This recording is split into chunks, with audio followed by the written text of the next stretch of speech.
Imaginez un futur où les rues sont presque vides, les écoles ferment par manque d'enfants et la majeure partie de la population dépasse les 70 ans. Ce n'est pas le scénario d'un film dystopique, c'est la réalité que vit déjà le Japon et qui, si l'on n'agit pas, pourrait être le destin d'une grande partie du monde. Le Japon, troisième économie mondiale, est confronté à une crise démographique sans précédent. Sa population vieillit à un rythme accéléré, tandis que le taux de natalité chute à des niveaux historiques. Ce n'est pas seulement une préoccupation interne, c'est une alarme mondiale qui résonne dans chaque coin de la planète, mettant en évidence un défi qui a un impact direct sur notre économie, notre société et notre avenir. Pour comprendre l'ampleur de ce phénomène, il suffit de regarder les chiffres. Plus d'une personne sur 4 au Japon a 65 ans ou plus. On s'attend à ce que d'ici 2050, ce chiffre atteigne près de 4 sur 10. Cela signifie que la proportion de personnes âgées dépassera de loin celle des jeunes et de la population en âge de travailler. L'espérance de vie au Japon est l'une des plus élevées au monde, dépassant les 84 ans en moyenne. Bien que ce soit une réussite de la médecine et du bien-être, lorsqu'elle est combinée à une natalité décroissante, elle devient un facteur qui accélère le vieillissement de la population. Parallèlement, le taux de natalité est tombé en dessous d'1 million de naissances par an pendant plusieurs années consécutives, un nombre que l'on n'avait pas vu depuis la fin du 19e siècle. En 2023, le nombre de naissances a atteint un minimum historique d'environ 758 631. Le taux de fécondité, qui est le nombre moyen d'enfants par femme, a diminué jusqu'à environ 1,2, bien en deçà des 2,1 nécessaires pour maintenir une population stable. Cette combinaison de faible natalité et d'espérance de vie élevée crée une pyramide des âges inversés. Au lieu d'une large base de jeunes et d'un sommet étroit de personnes âgées, le Japon a une base de naissance de plus en plus petite et un sommet de plus en plus large de personnes âgées. Ce déséquilibre a des conséquences profondes sur tous les aspects de la vie, et l'économie est l'une des plus touchées. Avec moins de jeunes entrants sur le marché du travail et une population retraitée en croissance constante, la viabilité des systèmes de retraite et de santé devient insoutenable. Le système de retraite japonais, basé sur un modèle de répartition, dépend des cotisations des travailleurs actifs pour financer les pensions des retraités. Avec une proportion de plus en plus faible de cotisants par bénéficiaire, le système est confronté à une pression énorme. Les dépenses de santé pour la population âgée, avec ses besoins médicaux plus complexes, montent également en flèche, épuisant les ressources publiques. Moins de travailleurs signifie moins d'impôts perçus, ce qui réduit à son tour la capacité du gouvernement à investir dans les infrastructures, l'éducation et l'innovation. La productivité totale de l'économie peut stagner, voire diminuer, car une main-d'œuvre vieillissante pourrait être moins adaptable aux nouvelles technologies et avoir une mobilité géographique réduite. Cela a un impact direct sur la compétitivité mondiale du Japon. De plus, la demande de biens et de services change radicalement. Les industries orientées vers les jeunes, comme la mode, la technologie de consommation ou le divertissement, peuvent voir leur marché réduit. Inversement, la demande de services de santé, de soins aux personnes âgées, de produits pharmaceutiques, de dispositifs d'assistance et de logements adaptés aux personnes âgées monte en flèche. Cela nécessite une restructuration complète de l'économie nationale, avec un changement d'orientation dans la production et les services.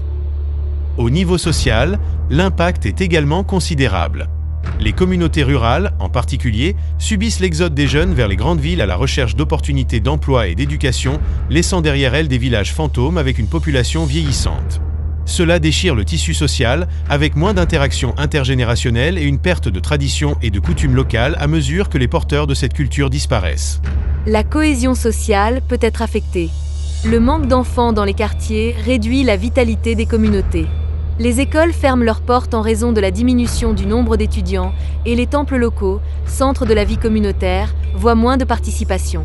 Cela génère un cycle de déclin dans de nombreuses régions. La main-d'œuvre est également affectée par une pénurie de main-d'œuvre dans des secteurs clés tels que la fabrication, la construction, l'agriculture et paradoxalement, les soins aux personnes âgées. Les entreprises ont du mal à trouver des employés, ce qui peut entraîner des fermetures d'entreprises, une réduction des services et une capacité de production réduite. Cette pénurie a conduit le Japon à envisager des solutions innovantes, telles que l'automatisation et la robotique, pour combler le vide laissé par la diminution du nombre de travailleurs. Cependant, ces solutions ne sont pas une panacée. Bien qu'elles puissent augmenter l'efficacité, elles ne peuvent pas remplacer complètement l'interaction humaine dans de nombreux secteurs, et leur mise en œuvre à grande échelle nécessite des investissements importants et une main-d'œuvre qualifiée pour exploiter et maintenir ces technologies. Le faible taux de natalité au Japon a de multiples causes interconnectées. L'une des principales est le changement dans les priorités et les modes de vie des jeunes. Beaucoup reportent le mariage et la formation d'une famille pour se concentrer sur leur carrière professionnelle, profiter d'une plus grande indépendance économique ou voyager. L'individualisme a gagné du terrain face au modèle traditionnel de famille. Le coût d'élever des enfants dans un pays développé comme le Japon est également un facteur dissuasif important. De l'éducation aux soins quotidiens, les dépenses sont élevées. Les frais de scolarité universitaire peuvent être prohibitifs pour de nombreuses familles, et l'accès à des garderies publiques de qualité est limité, ce qui pousse les familles vers des options privées plus coûteuses. L'environnement de travail japonais, connu pour ses longues heures, la culture du karoshi ou mort par excès de travail, et la pression pour gravir les échelons, rend extrêmement difficile la conciliation entre la vie professionnelle et familiale, en particulier pour les femmes. L'attente de longues journées de travail et le manque de flexibilité des horaires rendent l'idée d'avoir des enfants incompatible avec une carrière réussie. Le manque de garderies abordables et accessibles est un goulot d'étranglement critique. Malgré les efforts gouvernementaux, l'offre de places reste insuffisante dans de nombreuses villes, ce qui oblige l'un des parents, généralement la mère, à quitter son emploi ou à réduire ses heures pour s'occuper des enfants. La pression sociale exercée sur les mères pour qu'elles assument la majeure partie des responsabilités domestiques et de garde des enfants, même si elles travaillent, contribue également à la faible natalité. Un autre aspect pertinent est la culture du travail à temps plein et à vie, qui a traditionnellement été la norme au Japon. Ce modèle, bien qu'il offre une stabilité, peut limiter la flexibilité nécessaire pour fonder et entretenir une famille, en particulier si les deux parents travaillent. Le manque d'options de travail à temps partiel ou à distance, qui sont plus courantes dans d'autres pays développés, rend la vie difficile pour les parents qui travaillent. Les attentes sociales jouent également un rôle. La pression exercée sur les jeunes pour qu'ils atteignent certains jalons éducatifs et professionnels avant d'envisager la vie de famille peut retarder l'âge de la première maternité, ce qui réduit à son tour le nombre total d'enfants par femme. La diminution du taux de mariage est également un facteur direct de la réduction de la natalité, car la plupart des naissances au Japon ont lieu dans le cadre du mariage. Face à cette situation, le Japon a mis en œuvre diverses stratégies pour inverser la tendance démographique, bien que les résultats soient jusqu'à présent limités. L'une d'entre elles est la promotion de politiques de soutien à la famille, telles que les allocations par enfant, les congés parentaux prolongés et l'expansion des services de garderie. Des avantages fiscaux ont été introduits pour les familles avec enfants et les entreprises ont été incitées à créer des environnements de travail plus favorables à la famille. De plus, des campagnes ont été lancées pour promouvoir le mariage et la formation de familles, en essayant de changer les attitudes sociales envers la paternité et la maternité. Le gouvernement a financé des événements pour mettre en relation des célibataires et a promu l'idée que la vie de famille est enrichissante et souhaitable. L'objectif est de créer un environnement plus favorable pour que les jeunes couples décident d'avoir des enfants, en rompant avec la perception selon laquelle avoir des enfants est un fardeau. L'immigration est une autre solution possible, bien qu'elle ait été un sujet délicat au Japon en raison de son homogénéité culturelle traditionnelle et d'une forte résistance sociale à l'immigration à grande échelle. Malgré cela, certaines politiques migratoires ont été assouplies pour attirer une main-d'œuvre qualifiée dans des secteurs tels que la technologie, la santé et l'agriculture, et dans certains cas, des travailleurs pour combler les pénuries dans des secteurs spécifiques tels que les soins aux personnes âgées. Cependant, le nombre d'immigrants reste insuffisant pour compenser la chute démographique. L'automatisation et la robotique sont explorées en profondeur pour compenser le manque de main-d'œuvre.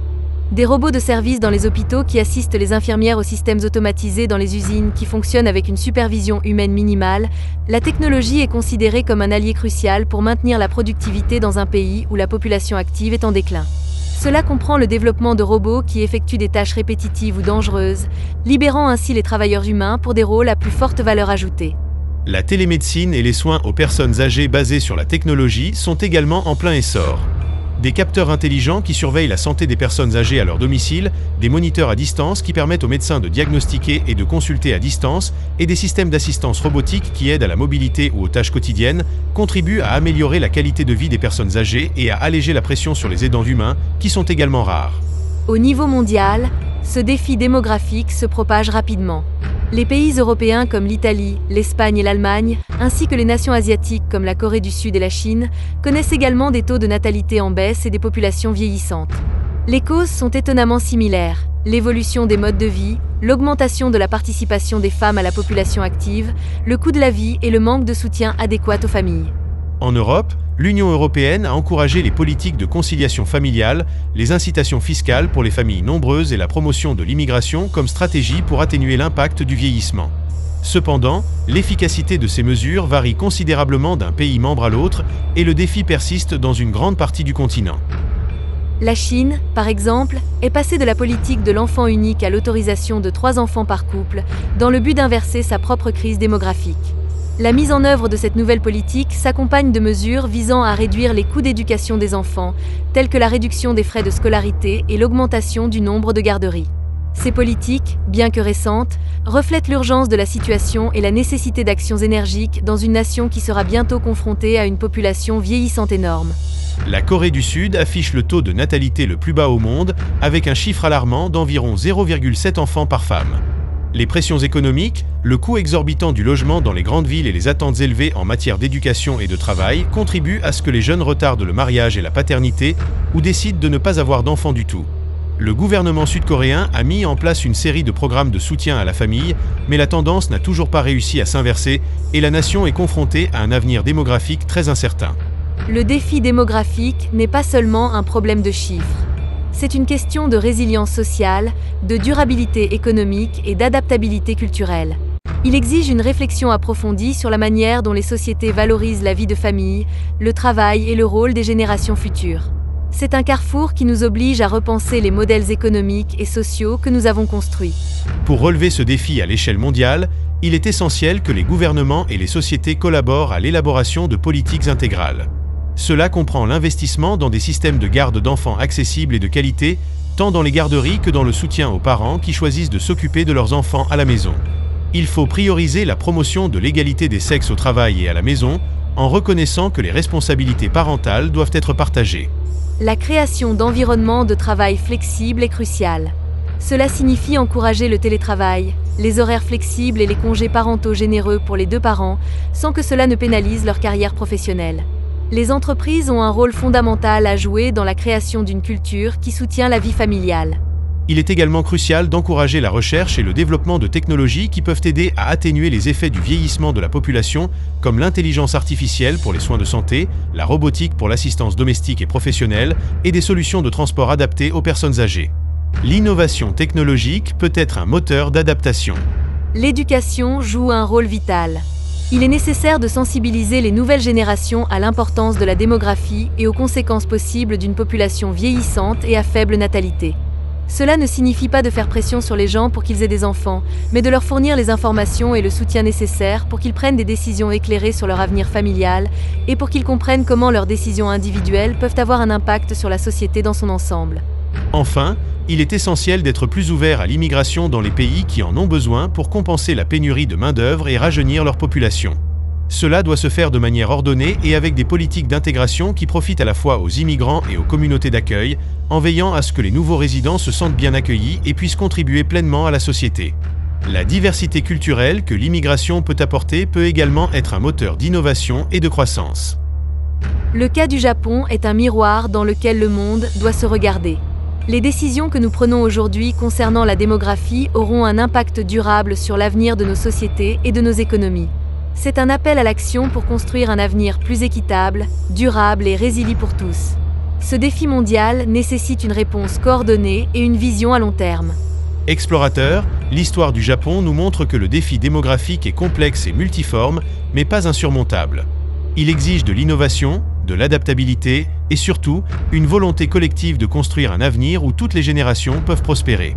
Si vous avez trouvé intéressante cette exploration approfondie du vieillissement mondial et de la faible natalité, nous vous invitons à aimer cette vidéo.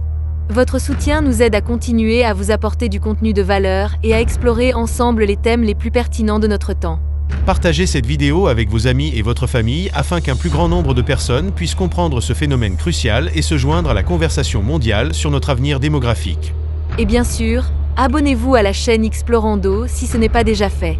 Activez la cloche de notification pour ne manquer aucune de nos prochaines expéditions vers la connaissance. Nous aimerions savoir ce que vous pensez de ce sujet. Laissez-nous vos commentaires ci-dessous, vos perspectives enrichissent notre communauté d'explorateurs. À la prochaine!